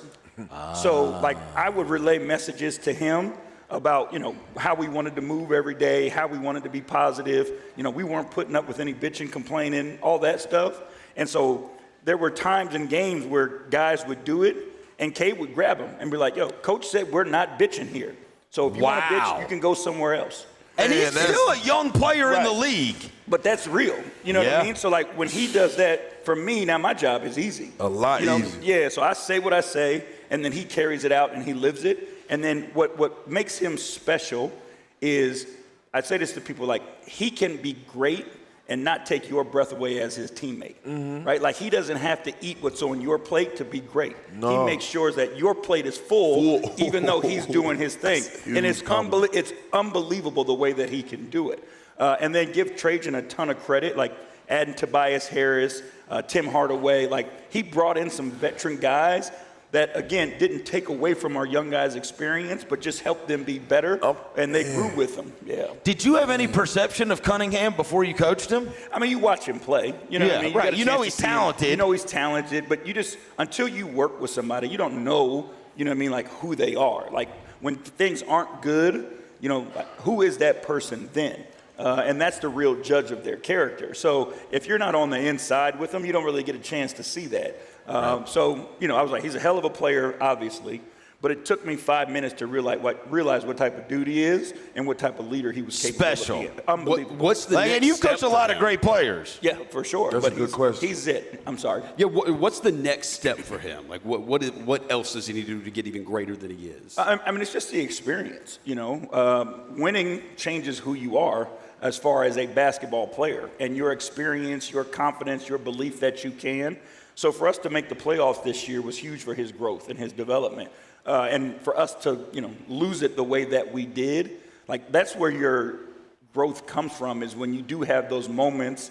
You know, we lost on a damn Brunson, you know, pull up three. Like that hurts. So now you take that pain and what do you do this summer? And so like he's taking that and he's dope, and like, I mean, he's working his tail off so that we get back to that spot. Like he can help us get to the next level. Did you see guys change throughout that Knicks series? Did you find out more about it, right? Once you get into a playoff environment, that's where you're figuring everybody out, right? Who can play for me? Who can handle this pressure, especially because it wasn't like you guys got to play, you know, against Orlando. No offense to Orlando. I'm saying like, you were in the premier first-round series that turned into an absolute war. And so how much did you learn about your team, you felt like, through that first playoff experience they had? I mean, the two games we won in the Garden. I think that's something for a young team that had never been to the playoffs before. To play a series in Madison Square Garden, there's not many places like it. Right. And our guys were able to go into the Garden and win 2 games in the Garden. To me, that says a lot about our when guys. Everybody thought you were getting smoked in that series. Yeah, but like our guys are fearless, they're courageous, and they're mentally tough. You know, like they embrace those challenges. And what they do every night, like it's not fake. You know what I mean? Like the scraps, you know what I mean? Like the shit talking, like it's all real. So, and in fairness, you're encouraging this. You know what I mean? Why not? Everybody, look, obviously, you know I love you, JB, so I always follow your teams. I tune him in. I'm like, why is either Beef Stew or Ron Holland is trying to fight somebody every night? Every night. I'm like, dude, there's always some kind of fracas. These other teams are always pissed I like off. it. I think every team needs it. Like we're not gonna take no shit from nobody. And if we got an enforcer, which he's becoming a better player each and every year, he's shooting a three. He don't just fight now. Yeah. He's a rebounder. He play his role to the 110%. But what I like about it is he stands up for his team. You can see that. And once these guys get to competing at a high level, like have you had your troops this year? Bro, sky's the limit for this team here. Also, very like Memphis in the sense of you've got a community that appreciates that more so than maybe others. Some cities are fine with you flying up and down the court, shooting alley-oops, whatever. You know in Memphis what the fans want to see. And obviously it felt like that whole team that you guys had last year, that Pistons team, was a great reflection of a working class city, and that's, you know, they harken back to the Bad Boys, right? Yeah, so, it's the thing that is special about sport is when you find that connection between the team and the fan base, right? So when you start talking about culture, environment, all that, like you want to embrace the identity of the city. You want to embrace the identity of the fans. It was same thing with grit and grind, right? Like you guys obviously know that better than the rest of us. But like the Detroit Bad Boys is a real thing. The people of Detroit, like hard working, you know what I mean? Like don't take it from anybody, you know, love it in the trenches, love the grind of it all. And so like that's what we wanted our team to emulate. We wanted them to be and play that style of basketball. And I laugh about this all the time, but like our first preseason game, we're playing the Milwaukee Bucks. I call a timeout with about 8:40 in the first quarter. We're down 20-3. The fans start booing us. I tap Luke Walton and I say, man, are they booing us already? He's like, yeah, they are. There was about 1,000 people in the building. Halfway through the season after the All-Star break, our building was sold out every single night. And it was crazy. Place. So to be a part of that, like it shows how special the fan base is and how much they were just waiting, you know, for a team that they could be proud of, and these guys did that for them. Do you ever watch back those press conferences? You got famous ones now. You got famous ones. Do you go back and same way Tony watches his old highlights? Do you go back and watch those press conference highlights? No, I got friends that are assholes, and they always send me the clips. They make the job a little easier. Yeah, so we got our group chats, and whenever I say something or do something stupid, they just put it on the group chat. You slamming the desk, you being mad. I love those. No. We need some all-timers this year, too. I love them. Hopefully not. Hopefully things just go smooth so I don't have to act like that anymore. That was a great season, though. No, thank you. I appreciate it. That was a great season. And you had to have been just absolutely thrilled Cleveland lost. For sure. I know you was. Every time we see him, he going to be saying, motherfucker.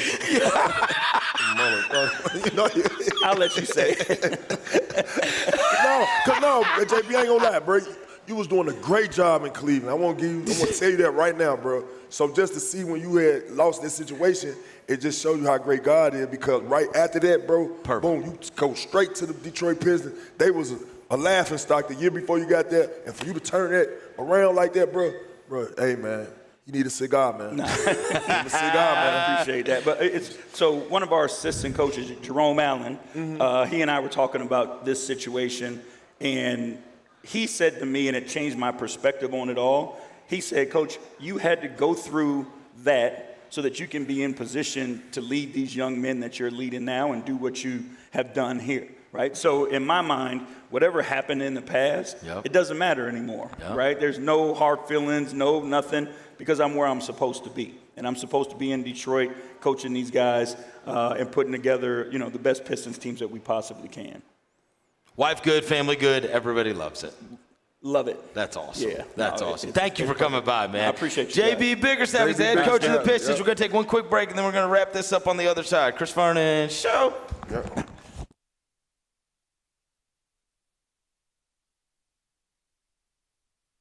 We get to the main event.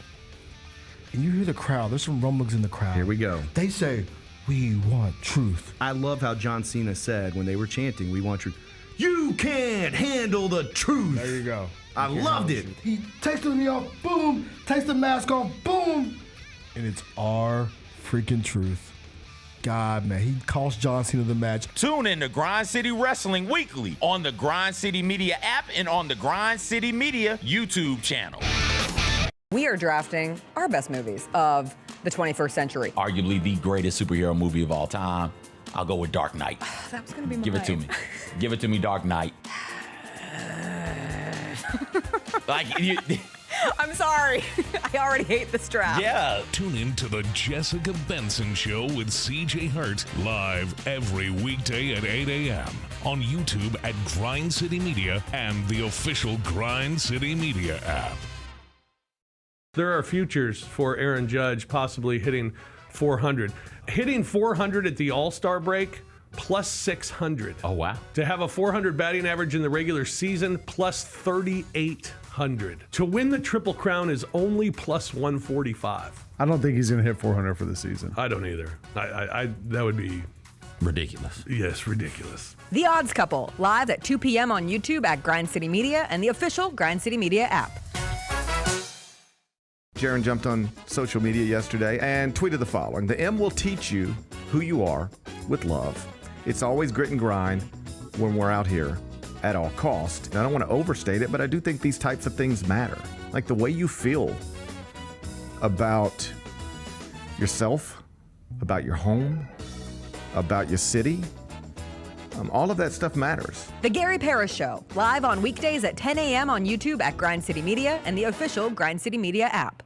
What can the Memphis Grizzlies learn from the Thunder Pacers NBA Finals Series? Your style of play is not something that you really have to change. Both of these teams love to play fast. Both these teams love to play really aggressively on the defensive side of the ball. Hey, Grizzlies fans, be sure to tune in to Grizbeat, where the panel and I break down all things Grizzlies and take a look at the rest of the NBA as well. The show is live every Wednesday, 2 p.m. on YouTube at Grind City Media and the official Grind City Media app. it's time for our Pick Six, Mike. 6 classics that we're most looking forward to in the 2025 football season. Las Vegas, obviously, that's the Grambling State University, Jackson State University clash.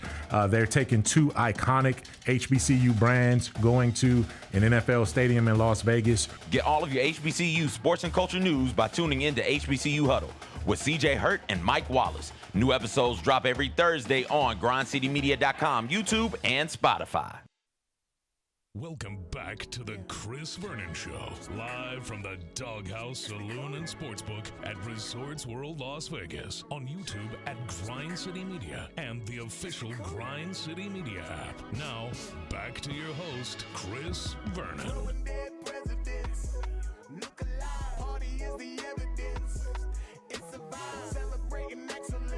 We're back. Chris Vernon Show. We're going to wrap this up at the DawgHouse at Resorts World. Big thanks to Jahmai Mashack and J.B. Bickerstaff, the Pistons head coach, for coming on with us. I miss J.B., one of my favorites. Every time we talk about J.B. Bickerstaff, I always going to root for him. He's one of my favorite people that we've come across that has made his way through Memphis over the years. And I am deeply appreciative for how responsible you were, Tony. He wanted to do it so bad. I was so scared you were about to ask him about Malik Beasley and that I'd never get him on the show. He wanted to do it so bad, bro. I wanted to ask him. I knew you were going to do it, too, and I'm like, we're wrapping this But I fell back because I'm like, I don't even want to have coach. Like I saw you like sitting up and everything, too. Like you was locking in. Yeah. But I'm like, let me fall back.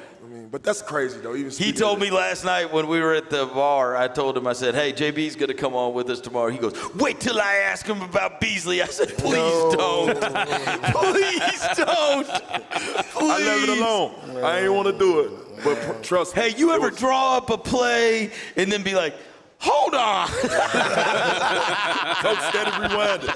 Like this motherfucker went to take the Rewind that back. Hey, you were wild. I'm glad you did, bro. That was man. And I know you loved everything you heard from Mashack. No, good for sure. grief. I mean, you want to talk about an unbelievable kid for an interview. If you're a GM, you have to be over the moon listening to him talk about how role players are stars. Right? Starring the role. Starring the role. And he's right, man. You want to be a piece to a puzzle, bro. He's saying, all right, this is the job I'm signing up for. The defensive end. It's so much to my game that I. But until I get to the point where somebody give me the keys and access to an organization to do that, you will see that. But until then, I'm going to do everything I got to do to grind and be a piece to a puzzle. They are thrilled with him so far. I will tell you, on that end, talking to some people with the Grizzlies, they are thrilled with what they've seen from Mashack so far. When he said, I'm not a defender, I'm a winner, I was like, ooh, that's a bar. That's a bar. I said, that's a bar right there, That's a bar. For a rookie to have that mentality, like off the dribble, bro, that's one right there, bro. Seriously. Yeah. The other thing Rookies don't talk like that. The other thing I loved was him saying that I loved him saying when he got drafted, the last pick of the draft, he's like, oh, now I'm for sure going to be awesome. Right? Exactly. Because it's the story, right? It's the destiny of it all. If you're the last pick in the draft, that is an unbelievable thing in your story. No, for sure. Right? Isaiah Thomas. Huh? Oh, yeah, that's right. You play with a chip on your shoulder. You know, you become a guy that's hunting everybody now. Right. You play with an edge for the rest of your career at that point. Yep. The other thing is, I do want to mention just from one of the things that I'll remember from both of those. Obviously, that's what we remember from Mashack. On the JB side, bro, you think he loves Cade Cunningham? That's one of your pokes, too. Yeah, the Oklahoma State guy. I forgot to shout that out, too. Go Pokes, man. He loves Cunningham. Yeah, who wrong? He's 6'5" point guard. But I didn't know he was like that kind of mentality, leader-wise. But that's like the fact that he instilled him to do it. I think that's the best part about it. Like I tell him, and then he goes tell the guys. We talk about all the time. Like a lot of players don't like to hear from the coaches. They rather hear from their peers more so than hear from the coaching staff. So to hear that he instills them, like, yo, go preach my message.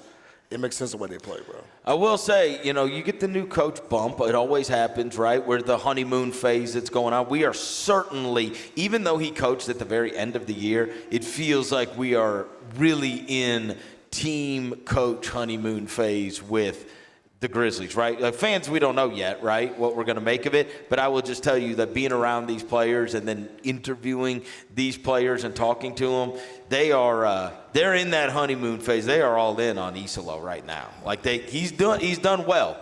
He popped in terms of them cement fours the other day. We looking good. He did have cement fours on. We got a coach that's some cement fours. So where's Coach from? I ran into him last night, and he goes, "This way." The first thing he says to me, he goes, "You have many fans in Finland," and I said, Finland? "I do." I said, "You have many fans in Finland." Yeah, right. He was like a Finnish basketball star there. Yeah, I didn't know that. he was.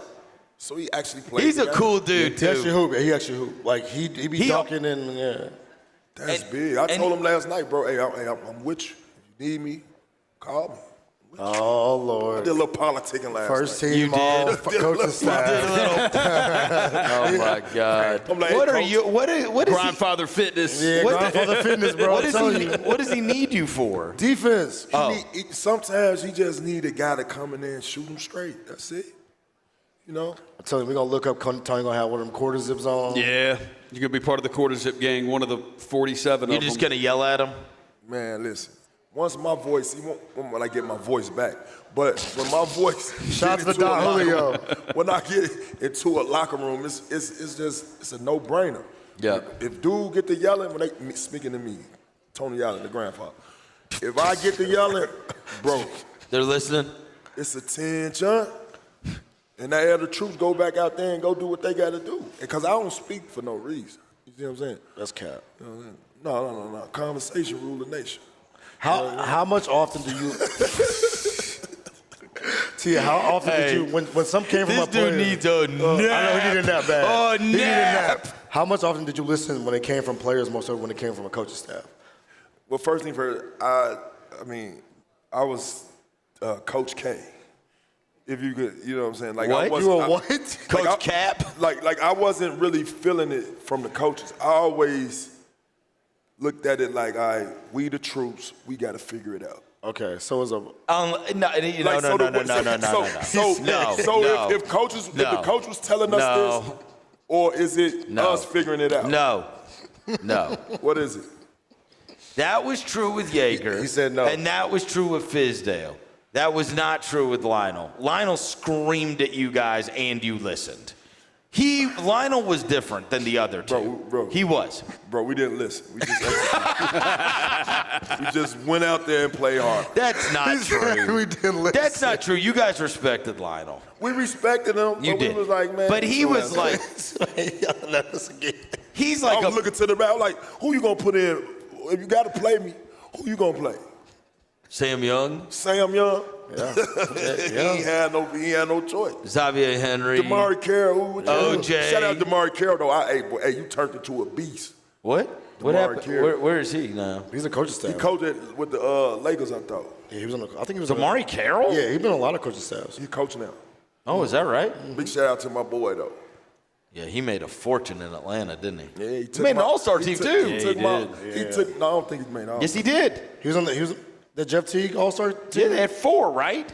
Wasn't it? It was Teague, Horford, Joe Johnson, and Corver. Kyle Korver. Oh, okay. So Carroll didn't make it? Yeah. No, but he definitely. He's made starting a his lot of role money. though. He did. Starting his role. And they won 60-something games, right? Yeah. He took that DNA from me. Not really. Oh, okay. You gonna take credit telling for you, it? He had that in college. No, he didn't, bro. Yes, he did. Wait, what did you tell Demaric? His Missouri team destroyed our They Tyreek did. Evans team. What I tell him? destroyed him. Yeah, well, you said you didn't want the reason why he played the way he did. Because I bust his ass 7 straight times. No, we played 5 games. 5 games in a row, I beat him every game. And that's the reason why. So then we trade him. Then I look up, and he was acting like Tony Allen. That's what happened. What's wrong with you, bro? I'm telling you that what happened. I can't wait to see him. How many guys' careers do you take credit for? It's I mean, a lot it's of them. unbelievable. It's a lot of them. Truly. It's truly a lot You of them. always you gotta realize- anybody that played with you. So what about the guys that turned out shitty that played with you? Yeah, like like Russ Smith. Do we and them. blame you? Like, are you Like the reason why Russ Smith is a bum? Tony Roten, what happened to him? Josh Selby. These guys didn't listen. Keep naming them. They did not listen. Were you Wade Baldwin? Wade Baldwin, the worst.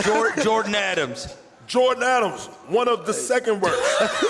Keep naming them. Hasheem Thabit. Hall of Fame. We can go all day. Jarrell Martin. Who? Jarrell Martin. He listened. He listened. I ain't gonna lie, he listened. He stayed down the street from me, too. That's my boy. So he had to listen. He listened. So you wild, bro. No, but you got to realize when I'm talking to players, you got to figure. At this age, with that age of my career when I was with the Grizzlies, I was the OG of the locker room. You see what I'm saying? You got Zebo. We the OGs. And Tayshaun. Yeah. So it's like, but Tay was real quiet. Like, he'll look at you and you doing some bullshit, he'll just be like. He's still like that. He's still like that. Dude, he went on. You guys haven't gotten him on Out the Mud yet, have you? No, he counseled on us. What? Yeah, he had counseled. He said something. He didn't want to, be talking about the draft and all that. But we're going to get him. We're going to catch him. Hey, so he went on the broadcast the other night during the Grizzlies game, and he's like, this is the most I've talked in a long time. See what I'm saying? Yeah, he is not a man of many words. He does not speak a lot. No. But, yeah, like I was saying, I was a veteran. What I would do with the young fellas, I would have them come on back with me to the gym. Yep. I want to know what you told Jalen Wells last night, because you had a long conversation with him last night. Yeah, I was just telling Jalen, last night I know a few tricks. You play basketball at a high level. You play 110%, and I was asking him, trying to pick his brain, like, do you box and one sometimes when you guard some of these players? Is that part of what the team wants you to do? He say, no, it's just an instinct I do sometimes when I'm trying to shut somebody down. And I'm like, man, there's other ways that you can save energy. You know what I'm saying? While you defending these prolific players. Can we talk to you about? Can I? Since now we're having this conversation on the air. What up? Can you do one thing for me with Jalen Wells? Tell him stop diving head first in the screen. Teach him how to avoid a screen. This dude is going to have 10 concussions by end of his rookie contract. I've never seen somebody run so hard blindside into screens in my life, and he does it. He even did it in the end of the game in Utah, and in Boston, the Boston game. Flattened. Yeah, he got killed in the Boston by screens. Flattened. So part of what we talked about last night was screens, down screens, pin downs. I asked him, are you still running into pin down actions when you defending some of these players? He said, yeah, flex cuts and things, all that. I say, it's a few tweaks that I want to show you. You know what I'm saying? When the year start, what'd he say? He said, yeah, he's more than willing to listen. We need that Jalen Wells TA link up. I need that. He's more than willing to listen. I need he that. last night for a minute. He sat right next to me at the table, me and my wife. He had his girlfriend with him, and Prime Blow was in the building. Charles Mabry. Shout out Charles Mabry, man. The goat on the sidelines, man. Oh, my God. He is funny. I wonder if he's alive now. He say, look, Charles say. I wonder, he asked me why we hadn't, he said, it's not big enough to be on your show. No, we going to get Charles on that. I said, you're big enough, Charles. Oh, man, I'm surprised he ran into, what's the boy from Minnesota name? Niles Reed. Oh. Remember, they got into it. That is right. They did get into it. They did. Yeah. So for those that don't know, Tony's buddy Charles Mabry sits on the front row at the Grizzlies games, across from the Grizzlies bench. TikTok sensation. And legend. Now has become a TikTok sensation for him yelling at opposing players. He's unbelievable. All he does is heckle players. He's a force of nature. I love it. Shout out Charles. Man. Yes, Charles Mabry. He was with us last night. We live. By the way, can you stamp my aux cord to the people last night, please? Tell them I called my aux cord. Oh, man, a man got on a sprinter last night and blew the whole Vegas mo. I'm like, what are you listening to? No, don't do that, because after the song went on, you said, hey, what song is that? No, I didn't. Don't do that. The first one. The offset and Jid song. Hey, we was thumping in the sprinter last night. You didn't like his aux cord. He didn't like the end of my aux cord. I tell you this, that sprinter was so loud last night. So loud. I had it thumping in that mud last night. No, it was loud. Kevin Kane was in there, the president of the Convention and Visitors Bureau, bro, with his wife, and Devin on full blast plays thought it was a drought. My future. Bro, that's what it was. Bro, I'm like, bro, put on some Gucci flip-flops. I'm like, come on, dude. Put on some Burner Boy or something, dude. Bro. Some reggaeton or some. Man, come in. Explicit lyrics. Unbelievable. Look, we're catching a vibe, man. Unbelievable. It's Vegas, bro. Come on. Unbelievable. All right, we got to go check out of our hotel so we can get back to Memphis. I do want to mention tonight, root on our buddy Brent Rooker in the Home Run Derby contest. That's going on for Major League Baseball. And then on Wednesday, Ryan Mitchell, who I mentioned at the beginning of the show, Houston High, just got drafted 55th overall by the St. Louis Cardinals in the Major League Baseball draft last night. Mitchell's going to come to our studio on Wednesday before he heads out of town. Turn up. So he'll be in with us on Wednesday as we are going to be headed back. When are you here until? I'll leave Thursday. Wednesday. My gosh. Wednesday. Damn. I may never see you again. Yeah, TA. You ain't making it to Thursday, brother. So yeah, Wednesday is the Doc Festival. Yeah, documentary festival. And they say they've been broadcasting it, in between. They played on the Jumbotron at the game. At the game. Yeah. Oh, that's awesome. Yeah, so we got some documentary film star Tony Allen. Yeah, man. Y'all check it out if y'all ain't seen it, man.